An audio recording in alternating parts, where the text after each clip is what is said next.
महाराज जी, आजकल के बच्चों के ऊपर पाश्चात्य आधुनिक परिवेश का बहुत गहरा प्रभाव है। उसमें सही और गलत दोनों बातें हैं। पाश्चात्य जगत की बुराइयां हमें गलत लगती हैं, परंतु बच्चों के नजरिए से उनको वो सही लगता है। वो कहते हैं कि ये सब आजकल सारे बच्चे कर रहे हैं, तो हम भी, तो हम उनको सही और गलत नहीं, का भेद हमें समझा हमें नहीं पाते। बताओ कि अगर गलत है और सब लोग गलत कर रहे हैं तो हम सबको गलत करते देखकर उसे सही कैसे कह सकते हैं?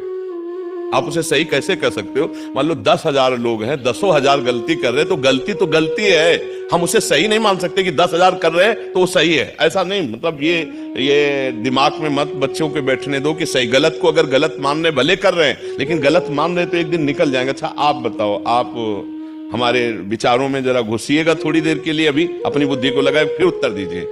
एक बच्ची 10 बॉयफ्रेंड बदल चुकी है, ब्रेकअप, फिर नया बॉयफ्रेंड, फिर ब्रेकअप, फिर नया बॉयफ्रेंड, और आप समझ रहे हैं कि क्या समझते हैं? व्यभिचार ही केवल फ्रेंड का मतलब समझा जा रहा है।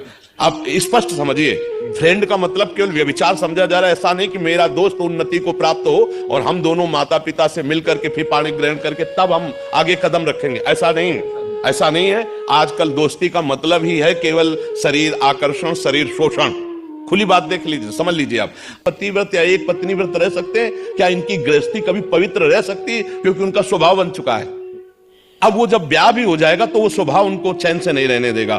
फिर इसके बाद दोनों पति पत्नी में क्या होगा? फिर उनके बच्चे कैसे होंगे?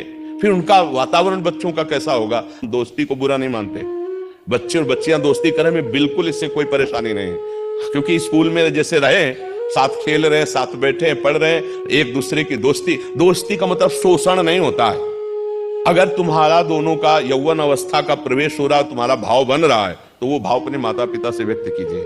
समय आने पर पाणी ग्रहण संस्कार कीजिए और आप पढ़ाई लिखाई नौकरी करते हुए दोनों खूब दोस्ती आजीवन निर्वाह कीजिए। बहुत बढ़िया है। हम किसी और पक्ष में नहीं जाते।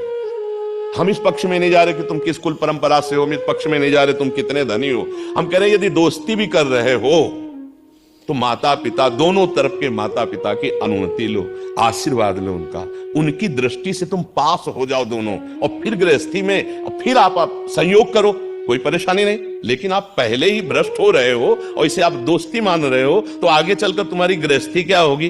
क्या गृहस्थी का स्वरूप आएगा? तो बच्चों को समझाना चाहिए कि अपने जीवन की पवित्रता का नाश करना ये कहीं खरीदने पर दोबारा नहीं मिलेगी। तुम्हारा जो जीवन अपवित्र हो रहा है दोबारा नहीं पवित्र होगा।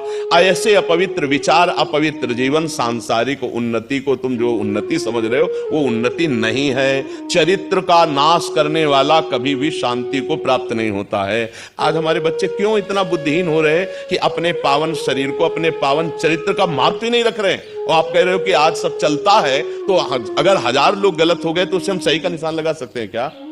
नहीं, 1000 गलत हो रहे हैं तो गलत हो रहे हैं, और आप खुद निर्णय करके बताइए। ये क्या तरीका है कि ब्याह हुआ 1 साल में तलाक हो गई? ये तरीका क्यों?